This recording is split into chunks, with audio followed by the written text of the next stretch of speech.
So what I want to talk about is Coraline. I have been watching this film. It's an animated film. I've been watching it nonstop, like almost every day for the past week or so. And I've been trying to figure out why. What is it about it that keeps calling me, that makes me want to go watch it every single day? Okay. The first thing is that the soundtrack, the music is phenomenal.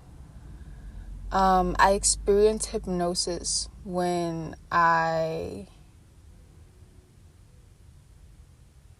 pay attention to the use of music throughout,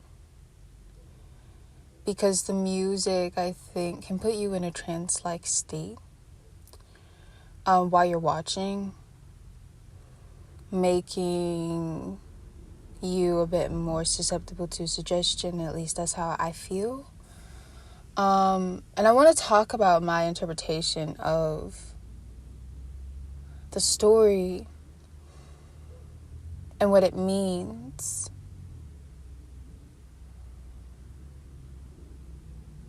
And I've been trying to figure out like a way to make this story make sense.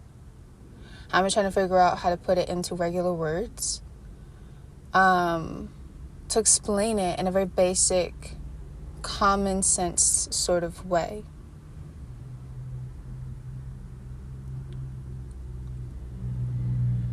But I don't think there is any way to make this sound like common sense. The story,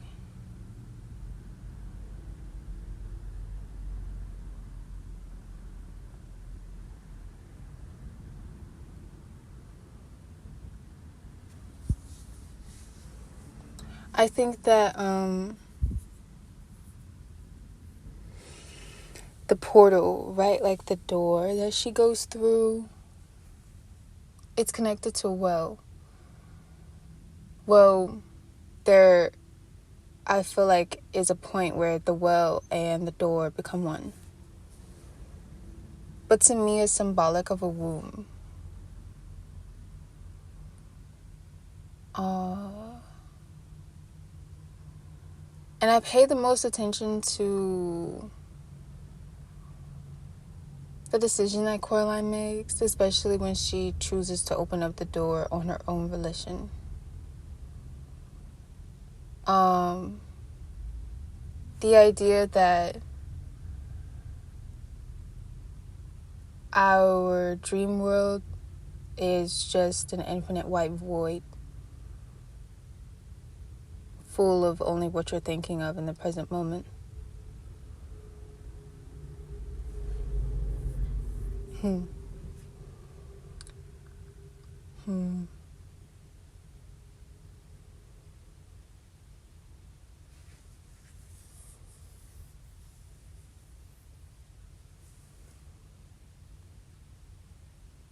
I like that it's spooky. It's spooky and it's mature. There's like adult humor, but a childlike innocence in its delivery.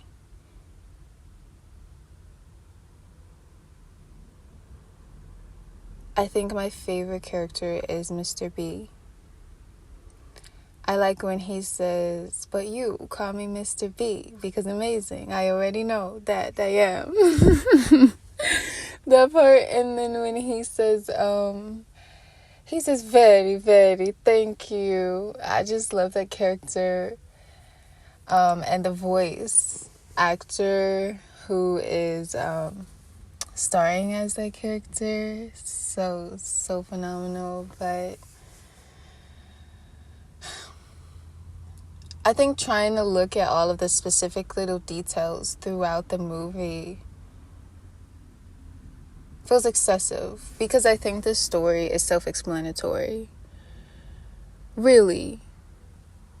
I think if you find any like deeper meaning than the surface. You may just be thinking too hard. Like, at least that's what I'm telling myself. I'm trying to explain the story more than it's already being explained. It's pretty in depth and thorough and in detail.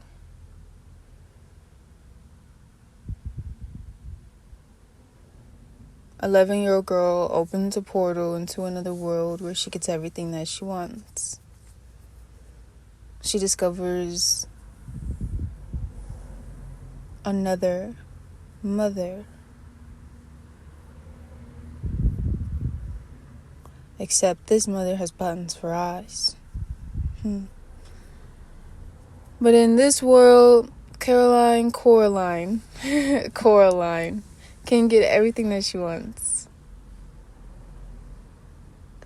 I mean, like, I think honestly, in its most basic definition, it's just teaching kids not to be ungrateful.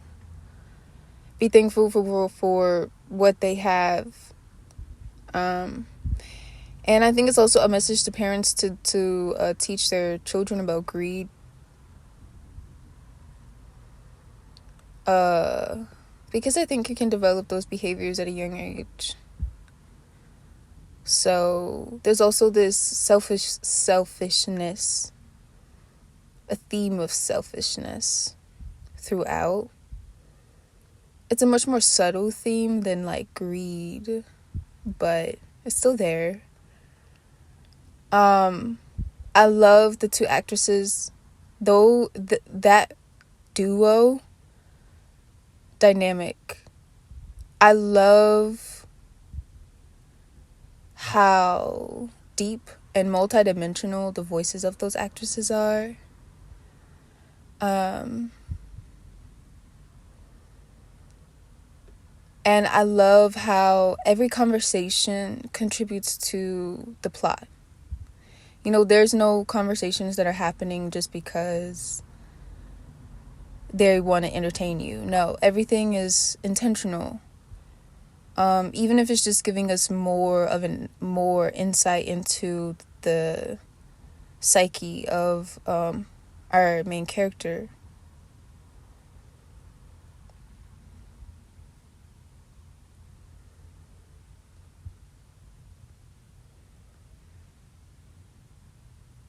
Okay, that's it.